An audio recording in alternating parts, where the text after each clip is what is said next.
Welcome to another edition of our Thursday night's class. Tonight's class is sponsored by Ilu Nishmat Michael Ben Esther. May the Torah that we learn mitzvot that come out of it be Ilu Nishmato. Nishmato tiyeh began eden aliyim kol tzadikim v'chasidim. Amen ve'amen. This week we have two parashiot. Parashat mishpatim, and this tzaddik knows well, Parashat shekalim. Parashat mishpatim is the weekly parashat that we're going to read. And in addition, Maftir is the first of the four, what's called Dalit Parashiot in Halacha, the Parashat of Shekalim. Of course, the simple reason and understanding why we read Parashat Shekalim this week is because this coming week is going to be Rosh Chodesh Adar, Haba Aleinu L'Torah, Shenichnas Adar Ma'abim B'Simcha. That's a big item, we'll talk about it. And in the times of the Bet Mikdash, it says in the Mishnah, Rosh Chodesh Adar Machrizim Al Shekalim. In the month of Adar, they used to announce that people should give the machzit shekel that they have to give.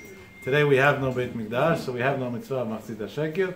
But unishalma parim sifateinu, we do a ceremonial thing to remind us that we don't have a Beit Mikdash, and it should be a schut that inshallah b'mhera v'yameinu we should merit to see the Beit Mikdash once again. But of course, there has to be a deeper understanding, and also there are no coincidences in the way the parashiot work out. So if it comes out that Parashat Mishpatim on the majority of the years is the same week as Parashat Shekalim, so obviously there has to be a connection between those two as well. So to begin, we'll analyze something interesting.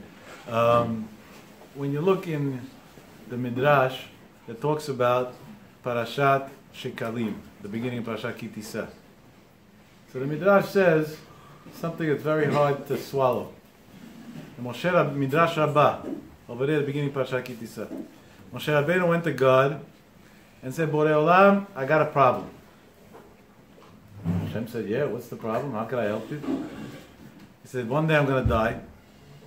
And when I die, nobody's going to remember me. This is what the Midrash says. So Hashem said, you're right, it's a big problem. But I have a solution. So he said, what's the solution?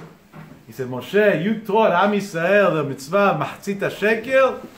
They'll give machzit shekel even after you die, and like that they're going to remember you. You all have blank stares, and you're right. This midrash doesn't really sound like it adds up. We got to figure this out. We have to really, number one, who cares? They will remember him, they won't remember him. What does that mean? That's what somebody's worried about? And if anything, when do we remember a person more? When he's alive or when he's dead? When he's dead, unfortunately. Yeah, when he's dead. Where do more people attend? A person's funeral or a person's brit milah for his son? His funeral. Achrei mot is a parasha. After somebody dies, Kdoshim emor, we remember the guy was a good guy. We say he was good. That's really the way it is. It's unfortunate. The Pasuk teaches us that. B'derech Ren, it's not Pshat, of course. Tov lechet beit ha'avel milechet beit ha'mishteh.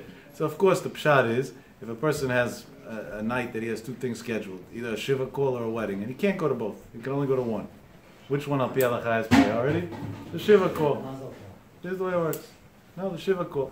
Why? Ve'achai yiten libo. Because if you go to a shiva call, so then it'll give you a little wake-up call. And maybe something will come out of it. Out of a wedding, what's going to come out? They gave an envelope and got drunk. No. Nothing's coming out of that. But the Chachamim say another pshat here. It's a very sharp one. They say, Tov lechet beit ha'avel. People have it a lot easier to go to funerals than lechet beit ha'mishteh, and to go to a friend's wedding. It's true. Because when somebody's partying, you're jealous. When somebody's mourning, you're not jealous. You don't want to be in their shoes. Tov lechet, it's easier to go to Beit HaAvel, to go to somebody's mourning house, than Beit HaMishteh, to celebrate with somebody's victory, to celebrate with somebody's success. Ve'achai, you want to be somebody who's alive, yiten libo, look at that pitfall and don't fall into it.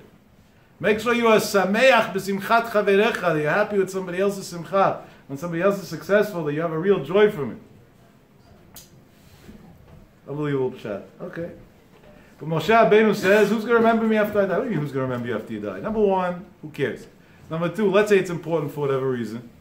The whole Torah is Moshe. Zichru Torat Moshe Avdi. You got more than that? Every day, every Jew that learns Torah remembers Moshe Rabbeinu. Every mitzvah you do, you remember Moshe Rabbeinu. Torah tziva lanu Moshe Morashat Kilat Yaakov. Our whole life, our whole religion revolves around Moshe Rabbeinu. Everything revolves around Moshe Rabbeinu. Every few psukim in the Torah, Moshe's name's mentioned. Who's going to remember you? What do you mean? You're in the Torah LaNetzach. They're never going to stop remembering you. And what's the answer? Out of all the mitzvot in the Torah, not Shabbat, not kosher, not tzniut, not nothing. Not even Talmud Torah. Which mitzvah is the one that we're going to remember Moshe Rabbeinu with? Machzit HaShekel. Don't worry, Moshe. One day they'll do Machzit HaShekel. If I would have been Moshe, I would have came to God and said, God, come on. Machzit HaShekel is once a year. And it's not even during their entire lives. It's only a certain age range. And it's only when the Beit HaMikdash is around. That's what you're doing? You give me the bad end of the deal, God. At least give me the mitzvah of emunah. Or something like that. It's a constant mitzvah, 24 hours a day, 7 days a week. Why am I getting chipped? And what does it say at the end over there in the Midrash? Moshe Rabbeinu was happy with this. He said, God, thank you. Got what I wanted. Machzit HaShekel. You have to understand this. This is a real tough one. And I'll tell you more than that. Listen to the secret. This is less known. The Al-Shich HaKadosh. It's either the 8th or 9th chapter in Megillat Esther in his commentary. Brings down, and there's a Meshech Chochmah that brings down a similar thing. That today when we give Machzit HaShekel and Matanot LeEvyonim, one Erev Purim, one Am Purim, we give Machzit HaShekel le'ilui nishmat Moshe Rabbeinu, and we give Matanot LeEvyonim le'ilui nishmat Mordechai and Esther. You didn't know that, huh? Neither did I until I saw it. It came to me as a pretty big shock. What does it mean, le'ilui nishmat Moshe Rabbeinu? Don't get more perfect than Moshe. Moshe was the highest level you could get to. What does that mean? In Neshama, there is no high level. You can go further and further and further. There's no end. So until today, we have a mitzvah that we give Li'ilui Nishmat Moshe Rabbeinu. If Moshe Rabbeinu, really the Mefarshim ask, what's the connection? The connection is this Midrash. That the Midrash says that Hashem told him, what are you going to be remembered with? You're going to be remembered with the mitzvah Machzit HaShekel. Of course, we have to understand why. Why this mitzvah? Another interesting thing. The mitzvah Machzit HaShekel sounds pretty simple, right? $50, give it to charity, have a good day. One of the easiest ones. It's a mitzvah that many people in Am Yisrael that don't even keep the mitzvot that they have to keep. You know how many times I get a phone call like 3-4 days after Purim? Rabbi, I forgot to give Machzit HaShekel. Could I still give it? I said, did you put on tefillin yet today? No. I said, put on tefillin. Forget about Machzit HaShekel. Machzit HaShekel is a zecher. Fine. $50 charity to the synagogue. Tefillin is mitzvah d'oraita. What are you doing? Where's the priorities? But it's a lot easier to take 50 cents and put it in a charity box than it is to take 4 minutes out of your day and put on tefillin. So, of course, so this is a very easy mitzvah. Chazal don't say that. In the Midrash Tanchuma it says that when HaKadosh Baruch Hu commanded Moshe Rabbeinu to give over to Am Yisrael this mitzvah Machzit HaShekel, nitkasha bo Moshe Rabbeinu. Moshe Rabbeinu had a hard time understanding the mitzvah. He said, God, I don't understand it. I don't understand the mitzvah. Hir'alo matbea shel esh. HaKadosh Baruch Hu showed him a coin made out of fire. And he said, Kazeh ra'eh v'kadesh. This is Machzit HaShekel. Moshe Rabbeinu said, I got it. He went and told the Jews a mitzvah Machzit HaShekel. Do any of you give a flaming coin when you do Machzit HaShekel before Purim? No, right? So matbea shel esh, what does that have to do with anything else? HaKadosh Baruch Hu had, Alo matbea shel esh. He showed him a coin of fire. Yeah, now he understood. What was so hard to understand? Give half a coin to the temple and have a good day. What was the trouble understanding, and what does this fire have to do with? It's a very tough question. We have to understand it. Another question. This mitzvah Machzit HaShekel is the most unique charity appeal that exists in the world. Imagine we're making a charity appeal. And we turn to the kahal and say, listen, there's a need. The goal is to get the X amount of dollars. Each person should try and contribute $500 at least. And one guy pops up and he says, everybody give whatever you give. Whatever's missing, I'm giving all the rest. Don't worry, we're going to get to the goal tonight. What would the people in the room do? They would cheer, right? What a generous guy. Machzita shekel is a charity appeal that the Torah's words on it is like this. He'ashir lo yarbeh. If you're rich and you want to give more, no. We don't accept it from you. Ve'ani, you're poor, you can't afford it, tough luck. Lo yamit. Come up with the money and give it. What type of mitzvah is that? If a guy doesn't even have a $50, so you're going to go force him to get a $50 to give it? That almost sounds cruel. And on the flip side, I want to give more, I'm a generous guy. Well, you're going to take $50 from me? Hashem should forgive me, but what should I do? Sometimes my instincts get the best of me and I have to do what I have to do. And last week I started raising funds for our Purim and Pesach campaign. And this year we're going on some crazy numbers that make no sense. I tremble every night before I go to sleep. Hashem should give me the siyat d'shmaya and the zchut to reach these figures.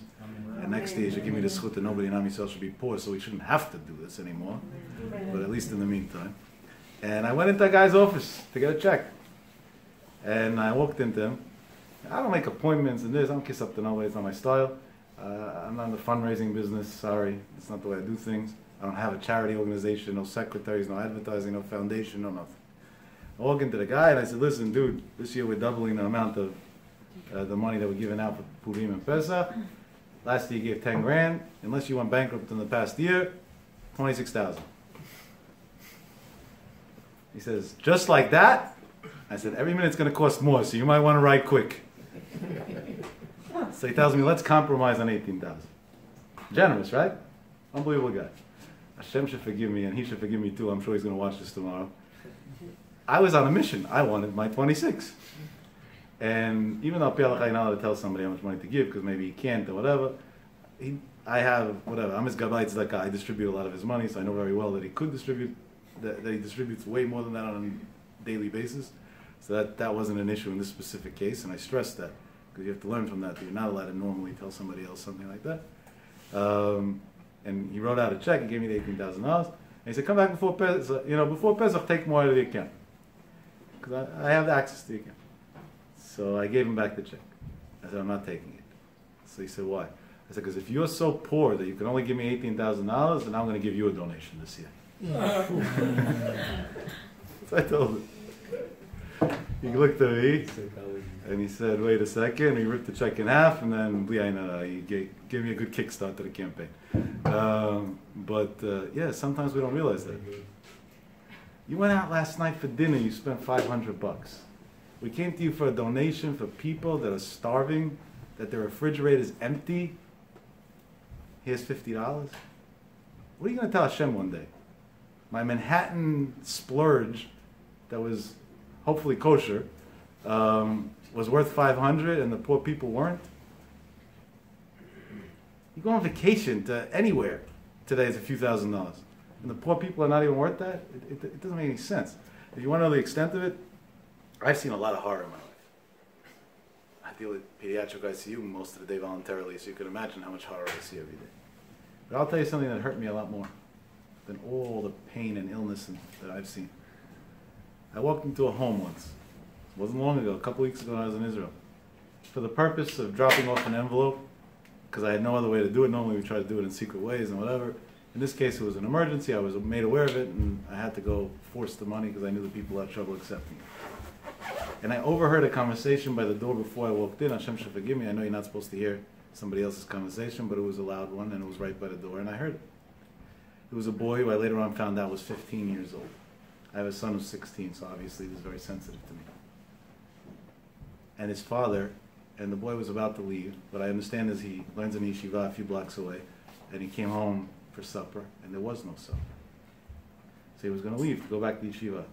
And his father told him he should wait another hour because somebody's supposed to bring some money and I'll go buy food. And the somebody happened to have been me, and he knew I was coming. And the boy answered his father, Dad, don't worry about it, it's fine. When I'm hungry, I don't fall asleep, so I'll be able to learn until much later tonight. Let's try that again. When I'm hungry, I don't fall asleep, so I'll be able to learn until much later tonight. Any of you ever thought that way? If you didn't have your not kosher Starbucks in the morning with Chalav Yishmael inside, all the terrorists inside, I can't work, I need my coffee, my latte. The world's coming to an end, I didn't pay $6 for a cup of coffee.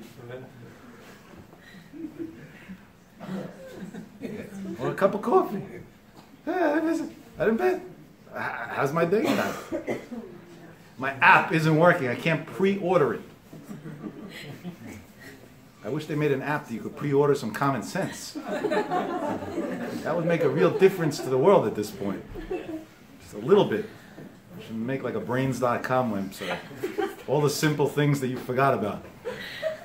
You can live without a latte. The world won't end. I'm hungry, so I'll be able to learn better. I'm not talking about stories of 500 years ago. I'm not telling you stories even of World War II. I'm telling you a story of 2 weeks ago. Now imagine how Hashem is looking at us with a microscope in the next few weeks, what we do for Klal Yisrael. With a microscope. I'll tell you what's going on in heaven. I'm not a prophet, but I tell you what I feel. And if you have proof against it, tell me, but I don't think you'll have it. Because I raced this by a lot of big rabbis, and everybody smiled. So he's looking at the way we lived in the last year, and then he's looking at what we're going to do for the poor in the next few months. And he's matching it. And he's saying, do you have a double standard in life or not? What's your standard? What's your standard? Really, that's it. That's the way God's looking at it. That's the way he's looking at it. And I know all the excuses, life's expensive, and it's this, and it's that. So if you can't afford it, why are you living a life that you can't afford? And if you could afford it, so then you can afford the poor people too. It's a catch-22. There's no way out of this.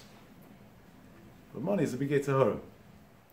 Money is such a big Yetzirah that Parashat Mishpatim starts out with the problem of the Yetzirah of money. A guy is a Jew, and a Jew is taught to believe in Hashem, and everything comes from Hashem. And what does he do? He forgets that he's a Jew and goes and steals. Now he used the money. They caught him, he has to pay it back. He doesn't have money to pay back. In Jewish law, there's no such thing as not paying back a debt. We don't have a bankruptcy chapter in Shulchan Aruch. You owe money, pay it back. They sell him as a slave. Honestly, that sounds like third world, very harsh, evil. Right? No? Doesn't that sound a little bit harsh? Sell as a slave? Slavery is illegal in most of the world today, thank God. We forget that just a few years ago the whole U.S. was revolved around slavery as much as we try to cover up for it. But in reality, it is illegal. And the Torah says, yes, sell him as a slave. But this is a very unique slave. A Jewish slave comes into the house, and they're sitting down for dinner, first night that he was just bought. And they weren't expecting him because they didn't know he was going to show up that day. So they cooked dinner for two, the husband and wife. And now he walks in. You know what the halakha says? The homeowner, the husband, has to get up and give him his seat and say, you eat and I'm going to stay hungry. The guy is marrying off his daughter, B'shat Torah. He went to Brioni, not a good idea, it's full of shatnez. He bought himself a suit. No, it really is. Brioni, I think, is the only suit company today, even in the pants is shatnez. He bought himself a suit, he paid $7,500 for it like an idiot, and he's all excited, his daughter's wedding. And the day of his daughter's wedding, the slave says, where's my Brioni? Your Brioni? Yeah, where's mine? I didn't get you one. You're the slave. Buddy, hand it over. And they go to Beit Din, you know what Beit Din says? He has to give it to him, the slave wears it. And last second, I don't care how rich you are, you can't get another custom-made suit. It takes time to make, a few hours of labor at least. And when they sell you, it's made in Italy, so it's got to take at least a few weeks so you should believe the story. And we're on a Sunday afternoon. Stores are closed. And he has to take an old suit out of his closet. And his slave comes to his daughter's wedding wearing a $7,500 custom-made gorgeous suit. And the owner comes wearing an old suit from the closet. How does that look? And that's the mitzvah of the Torah. And it goes so far that Chazal teach us that if you buy a slave, you're buying yourself an owner. Because he gets first rights. So now wait a second. Is this a punishment? I thought so. He stole, he can't pay back. We're punishing him, we're selling him as a slave. What type of punishment is this? This is the biggest reward you could possibly get. More than that, who in his right mind would buy a slave? Nobody. The Gemara is discouraging it. So who would do it? The Chafetz Chaim or a Shach, a tzaddik like that feels bad and says somebody has to buy him. Okay, I'll take the mitzvah. So not only aren't we putting him in prison and giving him a hard time, we're also putting him in the biggest rabbi's house. That's the punishment? That he gets VIP access to the greatest rabbi's home? What's going on here? This is a mitzvah that's very, very hard to understand. I don't know why Shlomo HaMelech said about Parah Adumah that he couldn't understand it. This one's harder.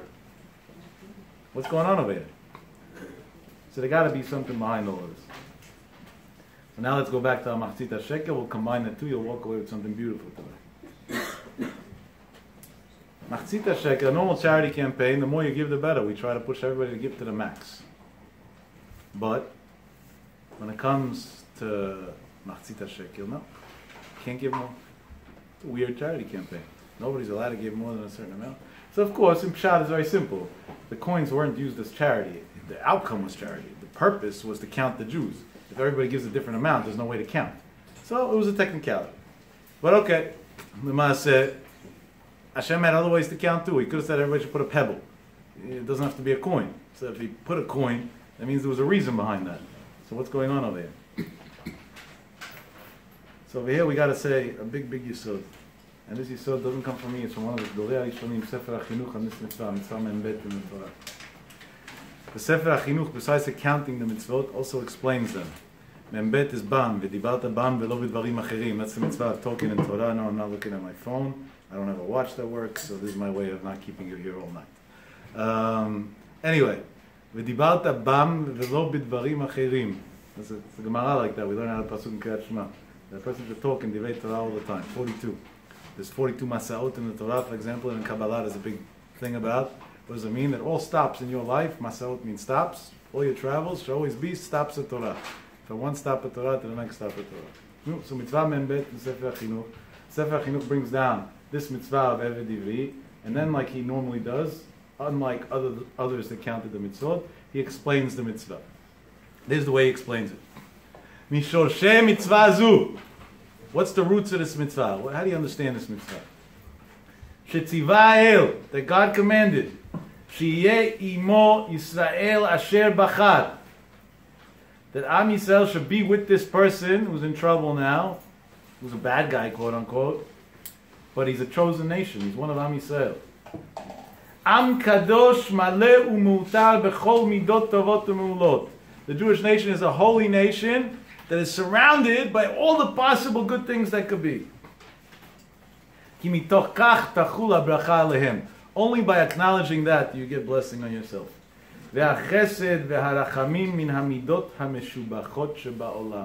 Kindness and mercy are the two greatest character traits that a person can have.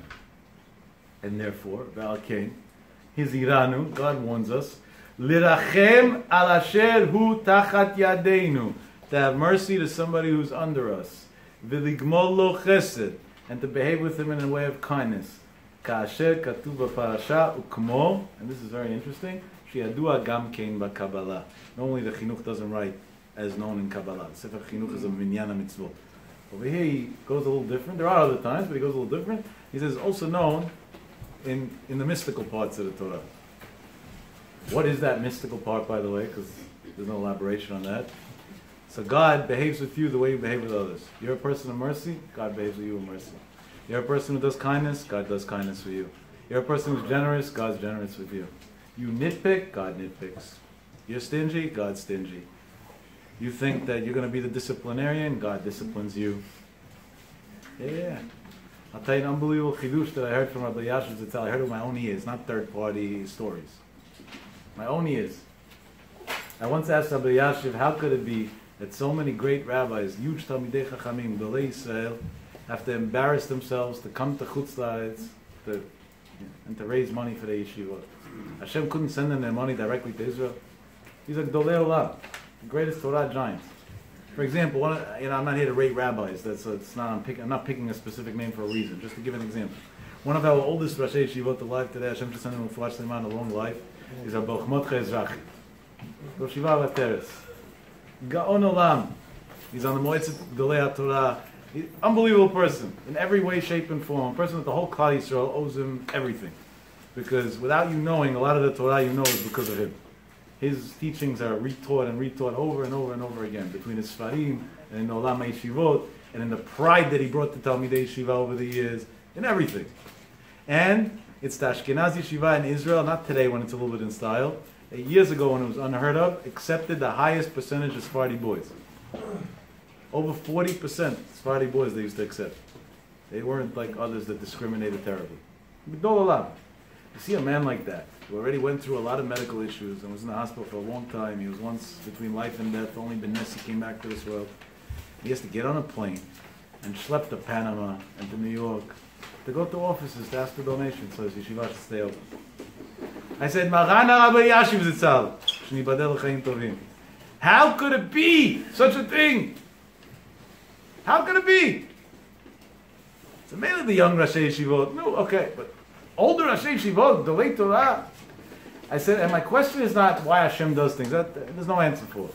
My question is why us as people, as the American Jewry, don't understand on our own to call up these rabbis and say, don't come. We'll make sure you have what you need. And that's such a simple thing to do. Obviously, Hashem is blocking us from doing it. It's not the Yetzer Hara. It's a Yad Hashem that's doing that because it's such a no-brainer for us to do. And listen to Rabbi Yashiv answered me. He said, Rosh Shiva is a very high-risk job. Because on one hand, you have to keep an institution running. And to keep an institution running, there has to be rules. On the other hand, sometimes rules have to be enforced. And when you enforce a rule, you can hurt a boy's feelings. And if you hurt a boy's feelings, his confidence was now destroyed. You killed him. And if you killed him, you're a rotzeach. Maybe it's b'shogeg, maybe it's by mistake, but you're still a rotzeach. What's the halacha of a rotzeach b'shogeg? Somebody who murdered somebody accidentally. He has to go to exile, right? He goes to Il Miklat.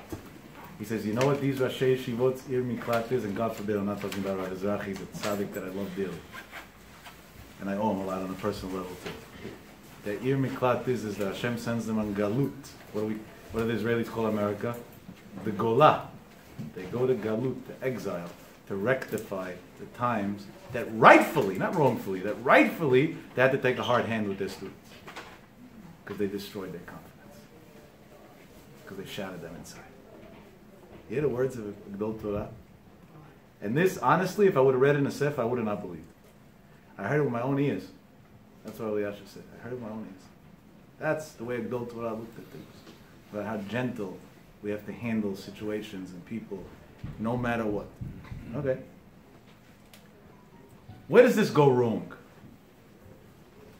So, in the past we spoke about different aspects of it, arrogance, entitlement, other things. Tonight I want to take a different twist. We have, and we hear it all day in the media, so whether we like it or not, it's planted in the back of our brain, the upper class, the middle class, and the lower class. That's the way America's divided. That's the way most countries are divided. And unfortunately, it has nothing to do with how much intelligence a person has, or how he behaves. The people that are in the top 1%, quote unquote, and Forbes, the way they behave, even the lowest degenerate should never learn from. There's no end to the way they think they can do whatever they want because they have a few dollars. And the stupidity that they behave with sometimes. AKA Bill Gates donating all his money to invent new toilets and so on. And some other German billionaire that just announced he's donating all his money to better the quality of lives of dogs. And people starving all over the world, that's not important, but we're going to look to invent ways to better the lives of dogs. That suddenly became important. Hashem, obviously is doing something here. There's something behind all of this. Listen, this is amazing.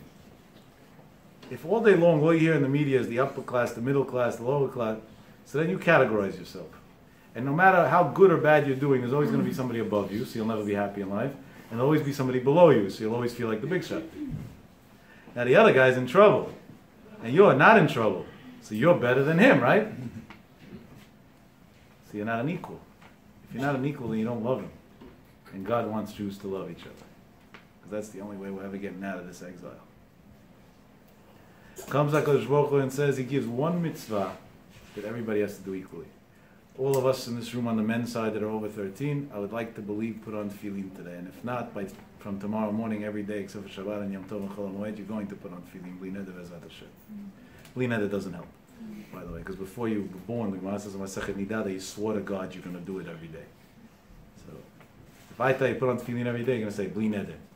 The Gemara says in Masechet Nidada, you swore to God, not promised, swore that you're going to keep all the Tayag mitzvot every single day of your life. So, you got beef with him at that point, not with me. But one way or the other, when we put on tefillin every day, so our mitzvah is equal. But is our kavanah the same?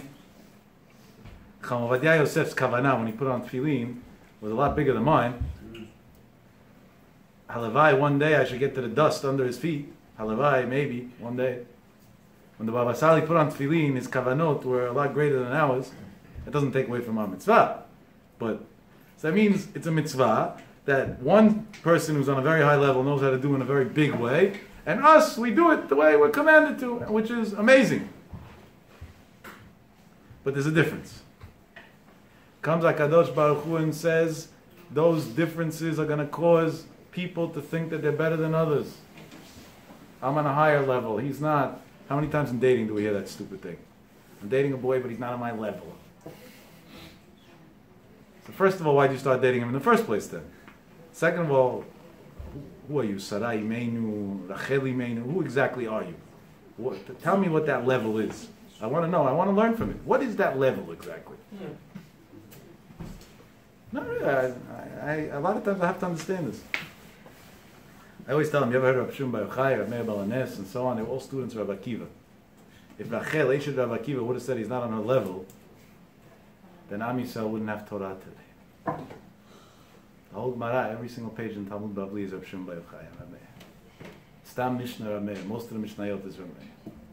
Imagine Rachel, Eshet Rav Akiva, would have said he's not on my level. Now some people are apikosim. There are, unfortunately, amongst us, people that al pi halacha are apikosim. They have their own ideology of the way to translate Torah. It's not so important what you do, it has to come from the heart, you have to be ready for it, do this, do that. Like, those people hopefully will end up with a heart attack, I don't know, what heart? Let the doctor take out their heart and check what's wrong. It's the calm, that's not bikoras al pi halacha. What do we need Talmidei Chachamim for? What do we need people to learn all day? Let them go get a job. That's a Gemara Masechet Sanhedrin. Maya Hanuli Rabbanan. If somebody says that about a Talmid Chacham, apikores. He's worse than a goy. Even a goy is not called that. He's lower. He lowers himself than a goy. How do you get instantly fall to the worst level? Worse than Chilul Shabbat, worse than not kosher, worse than everything. What do I need college students for? Let them go get a job. I have to support it. Maya Hanuli Rabbanan is called an apikoros. More than that, the Gemara says, "Ein lo chelek la'olam haba." If you don't respect the Torah sages, then what's left? There's no continuation to Am Yisrael. It's a lot worse than anything else you could possibly do. The Sephardic world overall was relatively successful against the odds. I know this is going to sound not politically correct, and people, always would love to attack me tomorrow for this, but I don't care. We weren't an educated nation. A doctor and an engineer, but in reality that's not the fact. And we grew up in third world countries. We were peasants, but we were always successful. The wealth that was in Persia, in Syria, probably in Bukhara and other places, those two I happen to know because I know people that came from there that live here today, is unheard of. They were exactly sochrim. They were business people. They wheelers and dealers. They knew how to. They knew how to turn things around into the thing. They knew how to turn it. Yeah. But where'd they get that blessing from? Take the Syrian community, for example. Immigrants in '84 come as refugees, in status of refugee status, with zero education. Many of them know nothing about the language. Some of them until today barely know the language. And it's not a joke, it's literal. Live in a completely different culture, stay in their own bubble, and boom, millionaire after millionaire after millionaire after millionaire. B'li Ayin Hashem should protect them. Where'd that come from? You know where that came from? Because they always respected Chachamim. There was never a point that they said anything about Chachamim or disrespected Chachamim. And now that unfortunately many of the sages died and some of the young wisecracks have politics and fights between each other, suddenly the wealth percentage is going down. It's not as hunky-dory as it used to be. That's what protected them. There was never such even a guy who was Mechalel Shabbat, who drove on Shabbat, who couldn't care less about anything. But a Chacham, that was it. The world stopped. A rabbi came to the office, everything stopped. I have a friend who's in the fashion industry. Hashem shall help, one day he should start keeping Shabbat as well. But so far he didn't get to do it yet, I guess. I don't know, something's going wrong along the way. He has, when you're in the fashion business, obviously a lot of the things that are going on aren't exactly for the chief rabbi of Israel to see. No, the guy was working in it. Could be, I don't know, you have to ask a rabbi, but it could be there's this thing of uman ta'ud b'mlachto. But for an outsider, definitely there's no heter to be in a place like that. He built on the same floor as one of his big offices, a separate 2 rooms with a separate entrance that has a library of Sfarim, a kitchen of food. For the rabbis, when they come to meet him, they should feel comfortable. They shouldn't have to go into his regular office. And he doesn't even keep Shabbat. Tefillin he puts on, but he doesn't even keep Shabbat. It's kvod chachamim. He could be in the middle of the biggest conference. I've witnessed it at times that he was in the middle of big business meetings. I was once in the room when he was in the middle of a negotiation with one of Walmart's buyers on some crazy transaction of numbers I don't even understand what they mean. And he heard that some rabbi, that I never even heard the guy's name, so it's not some celebrity rabbi, is waiting in the other room from Israel. He turned to the guys and he said, one of the sages is waiting, you got to wait a couple of minutes. He stood up, he went out, he went to that guy, gave him his check, made sure he had something to eat, and came back. You crazy? You're going to lose your contract with them. Walmart buyers aren't the most gentle people. I don't know if any of you ever dealt with them. What are you doing? Emunat chachamim. There's no maya hanuli rabbanan. We always understood that the chachamim is what keeps the world alive. All right, but that's not where we're going with this. With all of that, HaKadosh Baruch Hu comes to that chacham and he tells him, "Ashir lo yarbeh." You might be rich in knowledge, you might be rich in everything else, but you should know that every single Jew by me is equal.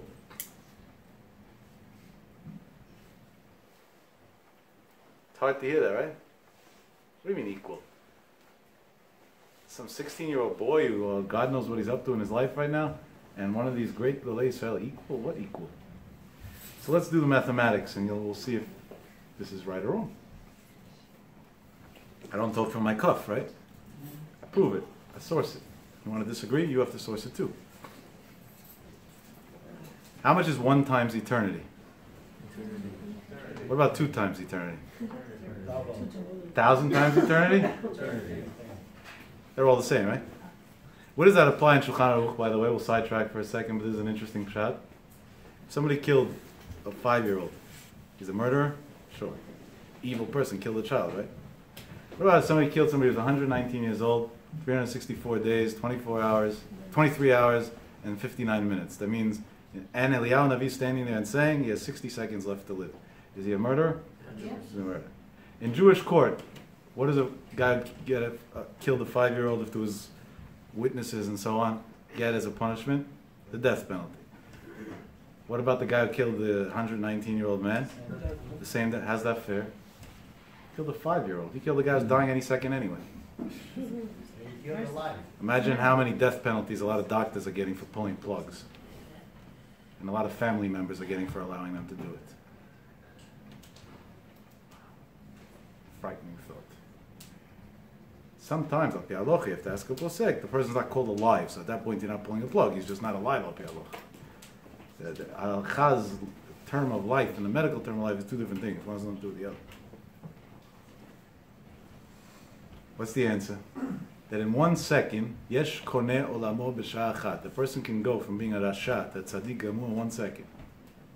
Because a lot of you are in the range of marriage, more or less. So, and we spoke about levels and stuff. So the Mishnah has an interesting thing. The guy went and he gave a girl a ring, arad mekudeshet, but he made a contingency. Al menat, on a condition, shani tzaddik gamur, that I'm 100% righteous. Nobody's, perfect. Is she married or not? Yes. No. Really, she shouldn't be married, right? What tzaddik gamur? We saw what you did last night. Well, you're anything but a tzaddik. You know what Chazal say? She needs a get, misafek. Yeah, she might be married up there. Why? Shema hirer tshuva. Maybe 1 second before he gave her that ring, he said, I should have not done all the stupid averot that I did in my life. From today on, I'm going to try better. And in that 1 second, while he was giving her the ring, he went from being a rashat to tzaddik kamur. The 100% righteous from one yirut tshuva.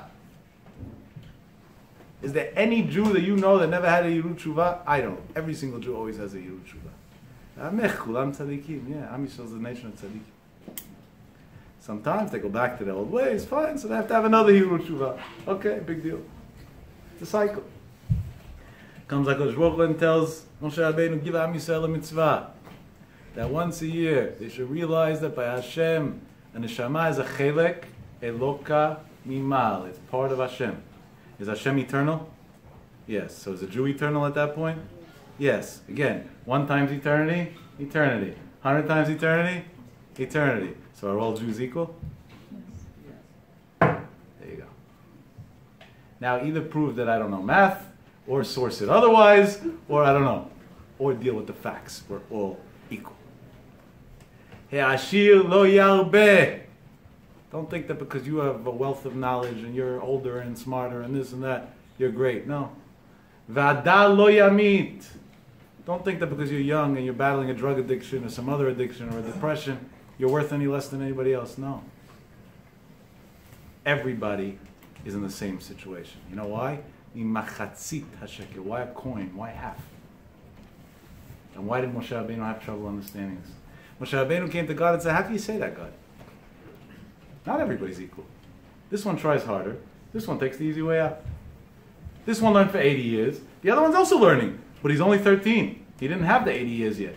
Maybe one day he'll be there, but he got to grow up in the meantime.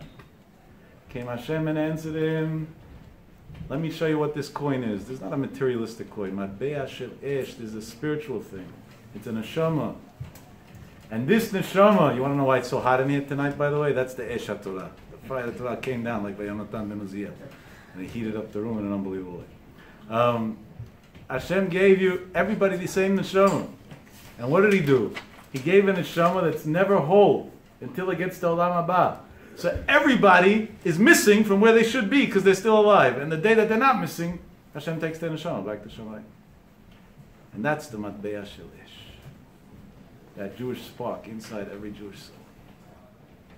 Came Moshe Rabbeinu and said, Ribono shel olam, that's such a big lesson. And out of all the lessons of the Torah, that's the most important one because that's what's going to keep Am Yisrael continuing. That's the insurance policy of the continuity of the Jewish nation. What's going to be after I die? Who's going to remember me? What does it mean, who's going to remember me? Who's going to remember what I'm teaching? What's going to be the Kiyum Torah? What's going to keep the Torah alive in 2018 when the street's screaming, come to me?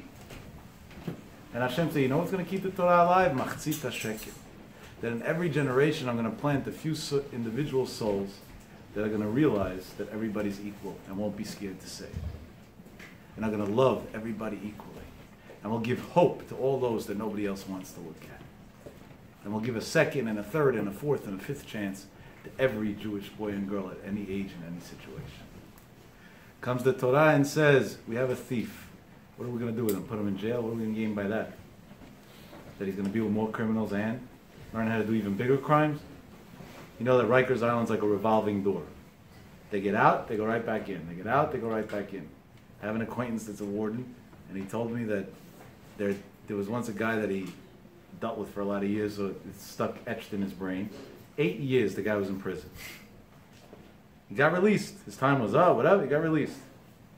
Into a halfway house. 3 hours later, he was back in prison already. 3 hours. He didn't last 180 minutes he didn't last. So I asked him, the new crime that he did was a stupid thing, like a violation of probation, like something smaller. He said, no, it was 100 times worse than what he did the first time around. He got a life sentence for the second crime. I said, how did he do that in 3 hours, right? He says, very simple. What did he do here for 8 years? Learn how to be a bigger criminal. So when he went out, he was a bigger criminal. The Torah is not looking for a revolving door. The Torah says if we have a guy who has a problem with money, and as a result he stole, we got to put him into the biggest tzaddik's house, that he should see how a tzaddik deals with money. That he should see how a tzaddik's giving. How he should see that a tzaddik doesn't judge him, and therefore if there's only one suit, we give it to you because you're special. Even though you made a mistake. I should help that kid go to rehab. He got himself on drugs. It's his problem. And Hashem says, you got it all wrong. It's just the opposite. That kid gets priority before everybody else. Because he's in pain, and the other ones are not. He comes first. He comes first. What are we going to reward somebody who's misbehaving? No, because no Jewish kid ever misbehaves. They're Jewish kids that don't get the attention that they need, so as a result, they have to get it in other ways. If we want to give them the attention that they need, they won't have to get it in other ways. That's the whole yesod of machzit shekel. Stop thinking that you're better than somebody else. Everybody's the same. That's the whole yesod of Parashat Mishpatim, and that's why in the majority of the years, they come out together. Now, if that's the case, listen to that brilliant thing. This week, I'm going to have Rosh Chodesh Adar. Why did Hashem make the machzit shekels before Rosh Chodesh Adar? So, of course, logistically for the Beit Mikdash, it was done that way. But what's the understanding, the darash behind it? Why is it like that? So listen on the Pshat. Mishenichnas Adar marbin b'simcha. By the way, that Chazal is distorted. The Gemara says, "Kashem shemichnas av mematim b'simcha, kach mishenichnas Adar marbin b'simcha." That's what the Gemara says. We only quote half because it goes good with the song. But the Gemara doesn't say that. The Gemara says, "Kashem shemichnas av," just like when Av comes in. Mematim b'simcha, you got to lessen the simcha. Kach, so too mishenichnas Adar. When Adar comes in, marbin b'simcha. First of all, what's that parallel? Doesn't that sound morbid a little bit? We're trying to be happy now, not remember sadness. What's the Gemara sticking in? So I'll tell you what I said last year on Purim. I don't know, I'm sure it says it in the Sarim somewhere. I'd like to believe so, at least. If not, so make believe I wrote a sefer. This came in Mishtah Yain. It was a good one. I said, would anybody in his right mind, even a non-religious person, and I hate that title, somebody who doesn't keep Torah mitzvot yet, that's a better title. Would anybody go to Shabbat in the afternoon and make a big wedding and a big party in public? No. Even a guy who says he's anti-religious also wouldn't do it. Because at the end of the day, every Jew deep down knows Shabbat is Shabbat. Unfortunately, maybe not everybody fasts, maybe not everybody understands what it means, but at the end of the day, many of us, I don't know how much, little by little, we're getting there. But Shabbat, nobody goes to a club the night of the Shabbat. Doesn't even cross anybody's mind. It's not even a test. If I call you, it's a great party, Shabbat night. Are you crazy? You're not Jewish? That would be the answer. To anybody. You could try it. I tried it, by the way. I sat in shul on the eve of Tisha B'Av and made phone call after phone call on speaker to people that everybody wrote off and said, this one's a druggie and that one has no hope and the other one is a waste of time to talk to him or her, and called all those numbers that they gave me and said, we have a great party going on, come. Not one said yes. Not one even took a second. They just mocked it. And I didn't say where I was. They didn't see my phone number. I was calling from a different phone. Of all they know, I could have been some promoter from God knows where. It doesn't cross anybody's mind. Shabbat! Comes the Gemara and says, "Kashem shemichas av ma'atim b'simcha." Just like on Shabbat, it would never cross your mind to go party, to go do something crazy. Kach shemichas Adar, so too when Adar comes in, ma'abim b'simcha. Make sure that it doesn't cross your mind to be sad for even 1 second the entire month of Adar. Just like you understand, partying the night of Shabbat is a no-no. Being sad during Adar is a no-no. It's equal. Unbelievable pshat. I really think it's true. Wow. I really think it's a powerful message and it's true. Okay, but wait a second. So that means Rosh Chodesh is going to come in and everybody suddenly is supposed to have this feeling of happiness bursting from inside. Let's see, when Shkia happens this week, Rosh Chodesh comes in, if you're going to feel that burst of happiness. So I'm going to give you an eitzah of how maybe there's a chance that you'll feel it. One of the prime reasons that people aren't happy is because they compare themselves to others that in their mind have a better life. She's married, I'm not. She's this, he has kids, I don't. This kid is healthy, mine's not. His kids are doing well, mine are struggling. He has money, I don't. And the list goes on and on. And we don't even realize that we do that, but we do it all day, non-stop. And of course when you compare yourself to 10,000 things, and most of them are fantasies that you watch the movies, you're going to be depressed your whole life. Abdon Segal once told me, it's very out of character for him to say such a thing. He said that I once asked him what to say over in a speech. I said, give me something to say over. So he said, I'll give you something. So there's an old Jewish parable. There was a guy who went into the rabbi Friday afternoon, right before Shabbat. He said, Rebbe, what am I supposed to do? I'm severely depressed and that. I'm at wit's end. You have an eitzah for me? I can't live like this another hour already. It's an hour before Shabbat. The rabbi's not a doctor. He doesn't know what to do with it. He wants to help him, but he just doesn't. So he has to buy time till Sunday or whatever when he can consult with people that understand this, and they can see what to do for him. But the guy says he can't go another hour. So he says, you know what? For you it's pikuach nefesh. Tonight there's a comedy show in town. Go to the comedy show. Maybe you'll laugh a little bit on that. It'll give you some relief. Sunday, come back to me, and don't worry, I'll help you out. You'll be okay. And the guy bursts out crying and says, well, guess what? Now I'm not even going to live an hour.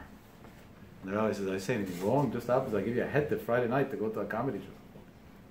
Nobody should learn from this. He said, I'm the comedian who makes everybody laugh. I am the comedy show. And Abdon said, why is this such an important message? Because everybody's busy looking what the other person has. And based on that, deciding what they don't have and being depressed. And they don't realize it's not that rosy anywhere else. Your life is as perfect as could be. And the proof is that God gave it to you. Because if it wasn't as perfect as could be for you, He would have given you somebody else's life. And the fact that He gave you this life means that this is the one that you could deal with. And the other one, you simply can't. You want to stand a chance to be happy when Adar comes in this week? Everybody's equal. Stop looking at others higher than you or lower than you. You don't look at anybody lower than you, so you love everybody. At that point, people that love others get a ton of love back in return, and that alone makes you feel happy. But when you don't look at anybody higher than you, there's nothing to be jealous of. And you're not a pity party suddenly. You're not missing anything, and everything's okay. Even though life's hard, and even though it comes with a lot of struggles. And with all the problems that it has. Adar. That's what we learned from the Parashat Adar, and that's what we learned from Parashat shekalim. We end up with an amazing story, and we go home. For a lot of reasons. Suddenly it won't be so cold outside soon. Out of respect for the Gadol, I'm not going to say a name, but one of our Gedolei Israel, when he was younger, and he was in what we call Shidduchim, had a very hard time. And it wasn't because there was anything wrong with him. It was just the opposite. There was too much right. And when there's too much right, it intimidates people. I know many, many people that have problems getting married exactly for that reason. They're very, very smart. They're very sharp, very shrewd. And when they go out, it comes out very quickly because that's them. And not in a bad way. And people are intimidated by it. They can't deal with it. They just simply can't deal with it. And I heard something a couple weeks ago that I didn't even know exists, but I guess I was naive. I thought I knew a lot about this field, but now I'm starting to second guess myself. I called a boy and I told him, I think I have an idea for you of a good girl. And not that I'm a shadchan, but something came to mind. And whatever, I figured, what do I have to lose? I'll try. And he told me no right off the bat. I said, can you at least give me a reason? So he said, yeah, because she has a degree. I said, so what's the problem with that? That she did something with her life? That's the most beautiful thing ever. But I don't. I said, and therefore what? What does one have to do with the other? Thank God you have a profession, you're doing well for yourself. She has her profession, she's doing... What? She'll never respect me. I said, do you really think that I would call you about a girl who's so sick that because she has a degree and you don't, she's going to look down at you? That's what you think of me? I said, now I'm insulted. Goodbye. And I hung up the phone. But that's how weak our boys became? Really? That's how shallow the generation became? That's very sad.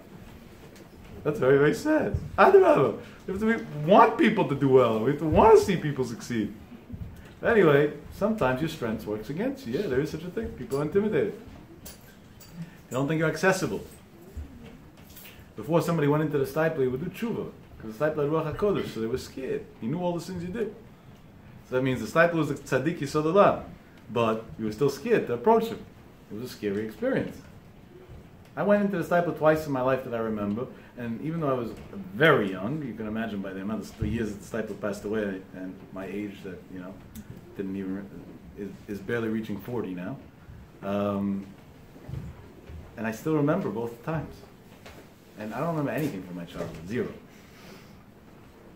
Not because not because of the stipend, because I remember the feeling of fear in the hallway of the people around me. I didn't understand what that meant, but I saw old men saying vidui, doing tshuva in the hallway outside the stipend's house. Old men, that's an image that doesn't go away from my head. And I remember asking my father, I said, what's this? It's not Yom Kippur now, what are they banging for? He said, what do you mean, the stipler? He has Ruach HaKodesh, and if he sees you did a sin, he'll scream at you. The stipler he never screamed anyway. He just couldn't hear. People that can't hear think that not everybody else can't hear either. So they talk extremely loud. So the stipler always, to him, a whisper was to you, screaming. So anybody who came in got it over his head, did the good or the bad. Unbelievable. So that's a strength that to others can be intimidating. The stipler was tzaddik yisod olam. So this gadol, he would go out with girls, whatever, the shidduchim, the normal way, and the girl after girl would say no. No. I can't. It's too much for me. I can't deal with this. One time he went out with a girl 3 times, and that was considered successful for him, because normally he never got past the first date. And there was already talk that maybe there's a hope over here. And then the girl started having doubts, and the same doubts that all the other girls before that said no had. And she ended up telling somebody, I don't know, I think it was her mother, that she's going to go out again, because she doesn't have a real reason to say no, but unless it goes right, the kid said it's not going to last. And there was a lot stacked against him. She goes out, and it didn't go so right. And technically the plan in her mind was to come home and politely say it's not for her. But at the end of the meal, we do this in the US, in Israel they do it as well, as a digestive, unless you drink Jägermeister or things like that. If you're driving, you can't. So then you drink espresso. Coffee helps the digestive system, especially condensed coffee. So they had dessert, and he was polite, or taught to be at least. Yeshiva boys don't always know the right thing to do, but if they're taught well by their rabbi, maybe they learn it. And he ordered espressos for them together with dessert, because that's what he was taught to do. And there's 2 of them, right? Him and the girl he's dating. And he tells the waiter, bring 3 espressos. And now the girl's like, definitely done with him. Because what's this guy's problem? What? He's ordering 2 for him and 1 for me? Like, that's how little I'm worth on a date? Like, come on. The espressos come together with the dessert, and he turns to her and he says, excuse me, I got to get up for a minute. And now she's like even more puzzled. Now that the food came, you got to get up. You couldn't wait, like, get up a minute ago but while we were waiting. He gets up and he picks up one of the 3 cups. You know, in Israel, by every restaurant, they have a guard that sits outside, an armed guard, a ma'avteach, because they're scared of terrorist attacks. He went outside to the guard and he told him, sir, it's freezing outside. Here's a warm espresso. Maybe it'll help you be warm and wake you up. And that night they got engaged. Yeah.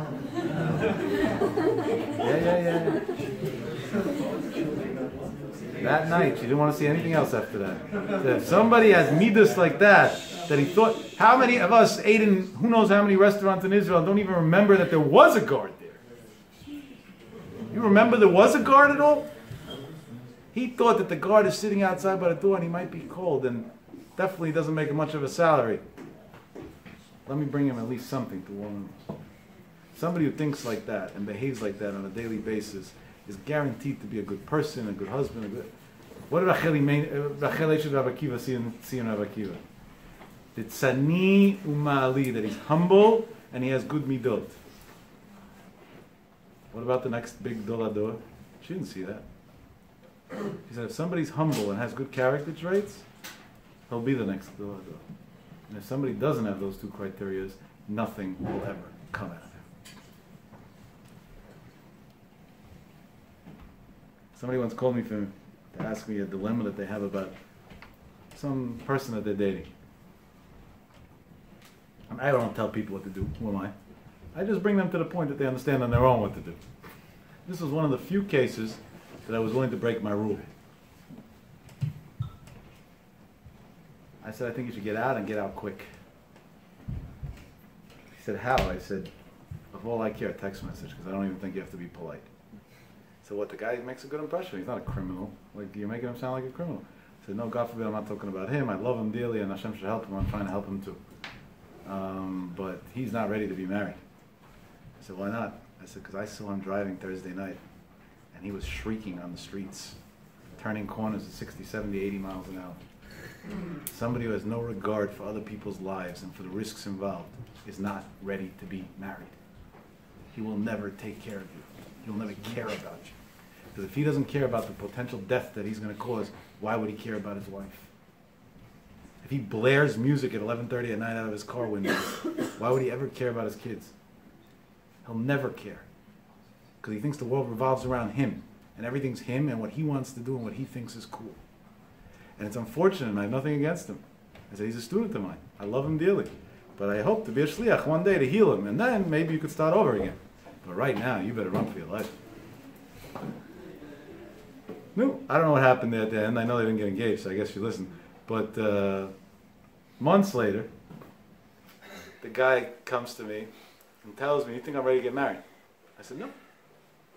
He said, why not? I said, look at the way you drive. He said, what does that have to do with anything? And I told him exactly what I told her. I said, not only that, a girl once called me about you and I told it to her. He was ready to kill me. It was like almost pikuach nefesh over there. Just sit down, calm down. You're just proving my point by all your anger now. And let's teach you life a responsible, mature way. And I brought him this Gemara, and the way Rashi explains the Gemara, what did Rav Akiva's wife see in him? He was a pauper, he was a shepherd, he didn't know how to read. Not he didn't have a degree. He didn't know how to read. She saw in him that he was humble. I said, does a humble person make noise for everybody to turn their heads around? No. In Hebrew they call it charakot. If you drive with charakot on the street, all those shrieks, you want everybody to see you. You're not humble. First criteria of marriage, out the window. Good character traits. Does somebody who have good character traits risk his life and everybody around him's life? Also no.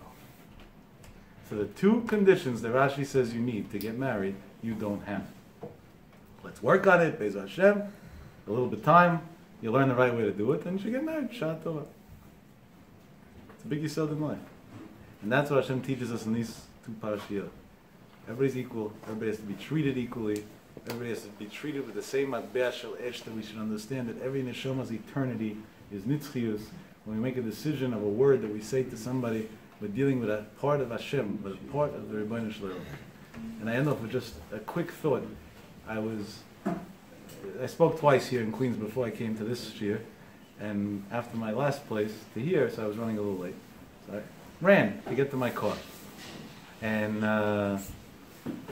by accident, and this is maybe my fault, I'm not saying I was right in the situation, my elbow like barely bumped into some person that was standing there. Like on the sidewalk. He was on the sidewalk, I was running around, and my elbow, I didn't even feel it. The way I know about it is because he started talking about me, my mother, my grandmother. He went up a few generations.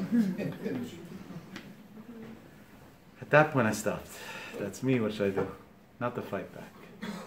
First I wanted to see if it was a Jewish kid or not, because if we have to save the Neshama, a guy talks like that, you got to save his soul. And unfortunately I was horrified. Not only a Jewish kid, it's a Jewish kid that I know very well. He didn't see what I was when he said that. When he saw me turn around, he was pretty horrified too. I'm sorry, Yaakov, I didn't mean it, or this, or that, I'm just having a bad day. I gave him a big hug, and that I said, I'm running late to the shiur. Anyway, we're stopping everything right now. I want to teach you something. This is what? Not to curse? I said, no, you'll figure out on your own. I said, yeah, it is a bad idea to curse. The Gemara says, if somebody talks foul language, they'd make a special deep hell for him. Doesn't even say that about him, Chalel Shabbat b'Fayis. Doesn't even say that about Chalel Shabbat b'Fayis. That's like, you want to know the worst? You want to make sure it's hot? This is the way to do it. You want to make sure you mess it up completely? This is the way to do it. So it might not be a wise idea. That's my agenda with hip-hop and other types of music, that the language is not always the best. But sidetracking from that wasn't my point. I said, I'm a Jew? Yeah. You're a Jew? Yeah. What's inside of me? A Neshama. I said, so what does that mean? You just called all those names to God, not to me. Because God's inside of me. Tonight, before you go to sleep, remember that you called God a lot of names, and you better square it up with Him. I said, on my end, nothing went wrong. I love you. Everything's cool. But on your end, you may want to think about that. Before you fight with somebody, remember, you pick a fight with a Jew, you're picking a fight with Hashem. You nickname a Jew, you're nicknaming Hashem. You talk bad about a Jew, you're talking bad about Hashem. Not a wise idea. Hashem shall help Adar should be besimcha g'doyla and a monta simcha and tzedakah. Amen. Amen.